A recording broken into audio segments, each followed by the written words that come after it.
Hi, this is Caroline Briggs sitting here right now for Free Speech TV with Peter Joseph, the founder of the Zeitgeist movement.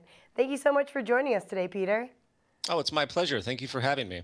All right, so 2012's passing of the National Defense Authorization Act, where the military can indefinitely detain America's citizens, it was certainly a consequence of the Arab Spring and Occupy Wall Street. So, dealing with Zeitgeist moving forward, how have you been affected by this large-scale surveillance by the government, as well as an outspoken and known critic of those who hold power in the U.S.? Well, fortunately, I'm not alone in my broad criticism. And, the National Defense Authorization Act is one of many legislations that have happened periodically for decades, if not centuries now, if you look at the broad scheme, with the general repression or oppression of the citizenry that has any kind of outcry against what the state is doing. You can go back to the Patriot Act. A lot of this stuff has been seeded in there, but the National Defense Authorization Act is a way to kind of force it through a little bit more. And in a lot of ways, it serves to scare the activists more than anything else. But to answer your question, the surveillance through the internet, surveillance in general, is so easy. It's plug and play. So personally, I don't worry about it. I do what I do. I don't do anything illegal. So if someone wants to come down on me, something could happen, but I don't worry about it. I move forward and do what I do, and that's that. I like your use of moving forward on that. All right, Yes. so in the film, Zeitgeist Moving Forward, you have some really specific solutions to the intrinsic problems in our system, from economics to education to resources. What do you think are the major barriers to enacting the solutions that you put forward in this?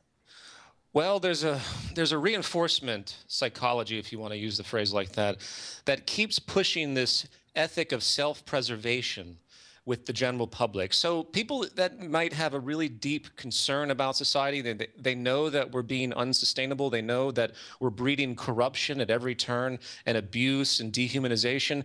They're forced into a psychological decision where they have to either give up so much for their own survival in order to pursue some type of activism, or they're just going to be reconcentrated into the exact same competitive patterns.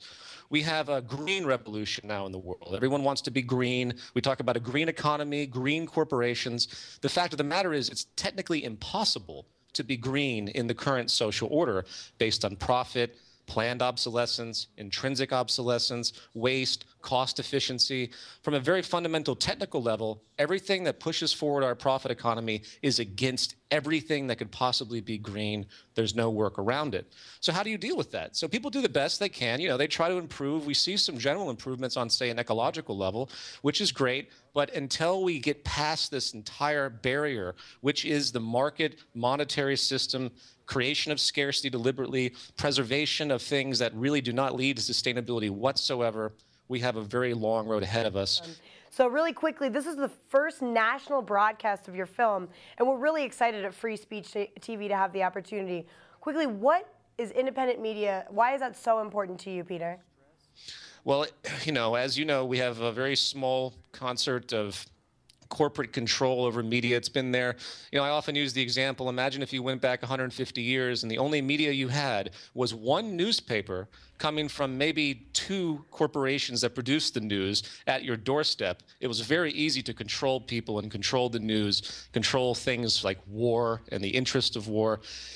Today's very different. Today it's actually the opposite, which is a wonderful, wonderful thing. The corporate structure that has kept the zeitgeist in order for so long, the media structure, I use we have this term state media, which you find in other countries where the state controls the media. What we have is, in America, in the West, is a corporate state media, which is pretty much the exact same thing, because they are going to support the status quo at all costs. So independent media is where it's at. I do all of my work independently. I use the internet almost exclusively. I produce everything and put it online for free because I'm about the message, not about money. And this is where I hope will inspire others to do the exact same thing. And I believe that there's a tipping point about to emerge in the entire walk of communication across the world where people are just going to turn off the corporate media, they're going to turn off the mainstream, and they're going to move to the internet, and they're going to start to evaluate things in a much more free way. Rather than being imposed upon by the corporate institution, they're going to make their own decisions about what they want to view and why. And I think there's great merit to that.